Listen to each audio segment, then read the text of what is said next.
Mover Claims Overview. Today we are going to do a brief mover claims overview covering what the shipper or customer will see when filing a claim, how the claim will appear in the mover claims platform, the basic steps of managing a claim. To start, we'll cover how the shippers can submit their claims.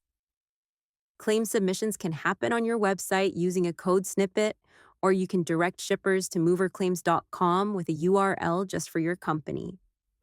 Both implementations share the same form code, so the user experience will be the same wherever they file the claim. The claims forms are browser-based and mobile-friendly, so your customers will not have to download an app. One code snippet handles the forms type for residential moving, commercial moving, property damage, and delay claim types. When a shipper starts the claim process, they select which type of claim they are filing. Each claim type has its own set of information and instructions. Mover Claims provides a default version of the instructions, but you can modify these to suit your needs. Once the shipper selects the claim type, they move to step 1, filling in the contact and move information. Once they submit the move information, it is saved and they will receive an email confirming that they have started the claim process. Provide a link so they can continue to add items if they get interrupted or need to look for information, and are informed that the claim is not filed until they complete the submission process. After the shipper provides the move information, if it is not a delay claim, they come to a claim item detail page. Here, they provide the relevant information about the damaged items, the claim amount, and images. The shipper can upload images from their computer or take and upload photos of the damage on their phone while they are entering the claim. After providing the list of damaged items, the shipper moves to step 3, which is reviewing the claim and editing if necessary, and then submitting the claim. When the user submits their claim, they will receive a confirmation email. The email has standard confirmation content as well as an area for the agent to provide further information. At this time, the shipper can no longer make changes or edits directly to the claim. The agent can make edits or additions on the shipper's behalf. We'll cover that in the Managing Claims section. In addition to the shipper getting an email, the agent will receive a notification email as well. Next, on to managing the claim. When you log into your Mover Claims dashboard, you will see the list of current claims. The list shows the high-level information about the claims, including the status of each claim.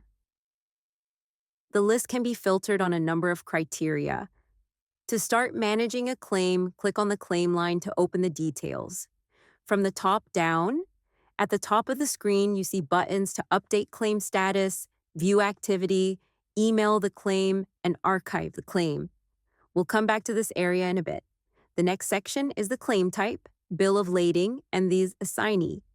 The claim type is selected by the shipper, but you can change it here if needed. The BOL is often unknown to the shipper, so you can enter that here. Finally, the assignee is the claim coordinator or adjuster who will work this claim. When a user is assigned a claim, they will receive an email, and their name will appear on the claim list. The next section is the task management section. We won't go into detail here, but this is handy for managing the activity necessary to process a claim. You can create and assign tasks to yourself or others in the organization. We have an entire video covering the tasks management function. Claim items is the next section. This is the information that was initially provided by the shipper. You will notice that there is also an Add Item button. If the shipper realizes they overlooked an item or two, you can add them to the claim. The shipper, however, cannot add items directly. For the claim detail, you can edit each area for correction or clarity. Each claim item has an allowable amount. This is the dollar amount that you and the shipper have settled upon as part of the claim settlement process. You can see that the total amount is summed at the bottom of the list of items. Below the items is the notes section.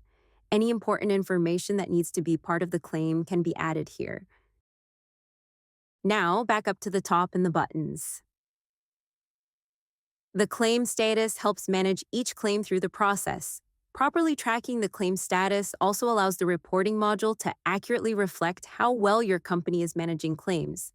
Click on the Update Status to launch the modal window where you change the status of the claim. All claims start as new. A claim is considered completed when any of the following status are selected: settled, settled signed, assigned to van line, assigned to service agent, denied. The archive status removes the claim from the claim counts. This is an alternative to deleting a claim, which is not possible in mover claims. All records are preserved. Effectively, the status is saying the claim will go straight to the archives. The next button, View Activity, is exactly that. It shows all the activity taken after the claims were submitted. You can email the claim. This sends an email formatted the same way as the agent notification email to the recipient. Sending the email is recorded but has no effect on the processing of the claim.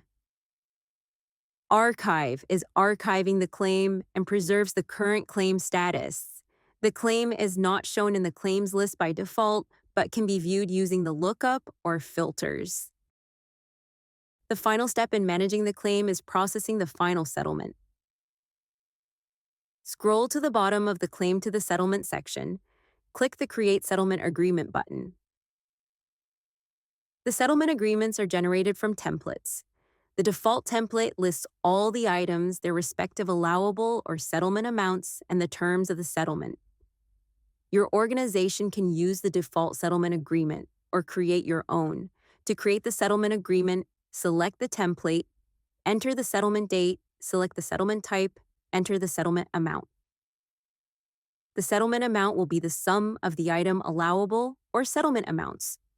While you can change this, note if the template includes claim_items, the detail of the settlement will not match the settlement you enter. Once you've selected the template, you can create a draft. You can view, finalize, and send it, or void it.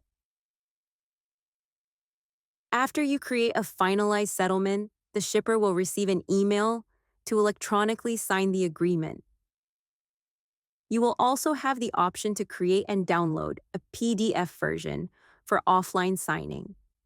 The status of the settlement will show as pending signature. If the shipper signs electronically, it will register. You also have the option to record offline signature. While there are a lot of nuances built into the platform, what we covered will let you get started managing your claims through moverclaims.com right away.